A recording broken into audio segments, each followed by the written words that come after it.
দুই দফা দাবিতে মানববন্ধন কর্মসূচি পালন করেছে মুন্সিগঞ্জ পল্লী বিদ্যুৎ অফিসের কর্মকর্তা ও কর্মচারীরা। শ্রীনগর নিজস্ব প্রতিনিধি এম.এ. কাইয়ুম মাইজ ভান্ডারীর প্রতিবেদনে দেখুন বিস্তারিত।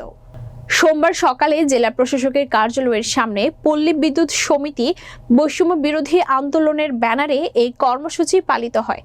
ঘণ্টাব্যাপী এই কর্মসূচিতে ব্যানার ফেস্টুন নিয়ে জেলা ও উপজেলার অফিসের কর্মকর্তা কর্মচারীরা অংশ নেয়।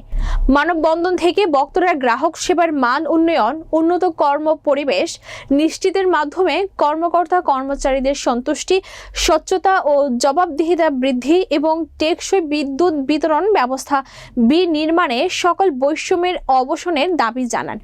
একই সঙ্গে সকল চুক্তিভিত্তিক কর্মচারীদের নিয়মিত করারও দাবি জানান তারা।